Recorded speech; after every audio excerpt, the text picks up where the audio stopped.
राजस्थान विधानसभा में गुरुवार को भी गतिरोध जारी है। विपक्ष के निलंबित 6 विधायकों को रोकने के लिए विधानसभा के पूर्वी और पश्चिमी गेट पर मार्शल तैनात किए गए। वहीं मार्शल के साथ बड़ी संख्या में पुलिस का अतिरिक्त जब्ता भी तैनात किया गया है। तो इसी बीच सत्ता पक्ष ने गतिरोध खत्म करने के लिए संसदीय कार्य मंत्री जोगाराम पटेल ने कहा कि हम सदन सुचारू रूप से चलाना चाहते हैं। विपक्ष गतिरोध तोड़कर वार्ता के लिए बैठे।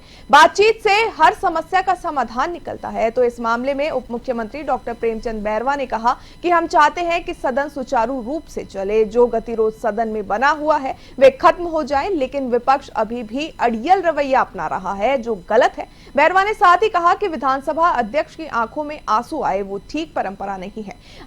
आसन की अपनी गरिमा होती है। अगर उनसे आसन का अपमान हुआ है उस पर भी विपक्ष के साथियों को सोचना चाहिए।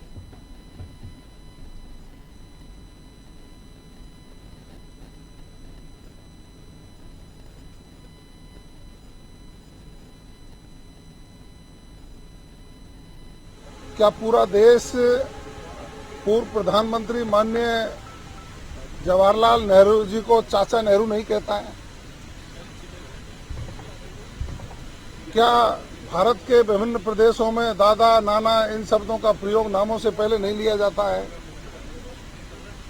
क्या दादी शब्द असंसदीय है?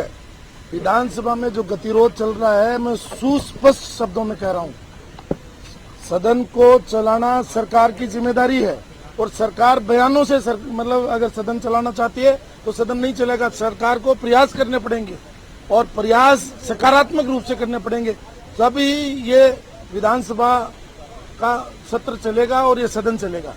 ये जितनी जिम्मेदारी सरकार की है उतनी विपक्ष की है और मूल रूप से विवाद दोनों के ईगो का है, विवाद है ही नहीं कोई। और जिस तरीके से विवाद बनाया गया, एक मंत्री को अपने सवाल का जवाब देना चाहिए था, सवाल का तो जवाब दिया नहीं। और बीच में जैसे मेरे से पूर्व मंत्री जी ने कहा दादी नानी, ये दादी नानी का हाउस थोड़ी है। ये हाउस तो मतलब जो है राजस्थान की 8 करोड़ जनता के समस्याओं के समाधान के लिए और उन पर कानून बनाने के लिए हाउस है। यहाँ आकर के दादी नानी ताई ये तो हम घर पे ही करते हैं, फिर हाउस में आने की जरूरत कहाँ है? आग्रह किया था और अभी भी हम चाहते हैं कि इस गतिरोध को खत्म करें।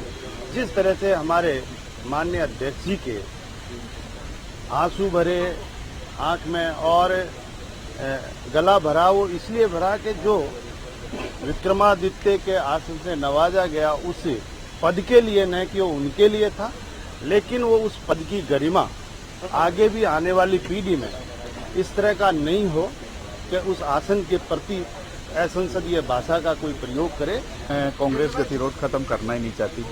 आज भी प्रिंट मीडिया के माध्यम से या इलेक्ट्रॉनिक मीडिया के माध्यम से जहाँ पे भी देखोगे पूरे राजस्थान के अंदर, मैंने पहली बार देखा कि जब सदन के अंदर धरना चल रहा था और हमारे संसदीय कार्य मंत्री गृह मंत्री जी जाके धरने के अंदर उनके साथ में बैठ के वार्ता करना चाह रहे हैं।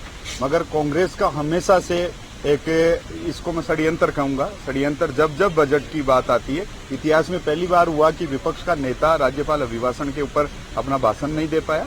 इनकी जो अंदरूनी लड़ाई है वो कहीं न कहीं खुल के बाहर आ रही है। जब राजस्थान की विधानसभा के बाहर धरना लगता है, इनके पूर्व मुख्यमंत्री जी आते हैं, घड़ियालू आंसू बहाते हैं। हमारे पार्टी के प्रदेश अध्यक्ष जी ने स्पष्ट कहा और माननीय मुख्यमंत्री जी की जो जन कल्याणकारी नीतियां है और जिससे प्रदेश आगे बढ़ रहा है, कहीं न कहीं कांग्रेस में बौखलाहट है। और आज भी जो मैं प्रिंट मीडिया के माध्यम से पढ़ पा रहा हूं, उसको देख पा रहा हूं, उसमें ये बात स्पष्ट है। उन्होंने कहा कि जो निलंबित विधायक है वो बाहर आइए और सदन के अंदर सीटों के ऊपर आके अगर विपक्ष कांग्रेस के नेता बात करना चाहे तो हम बात करने के लिए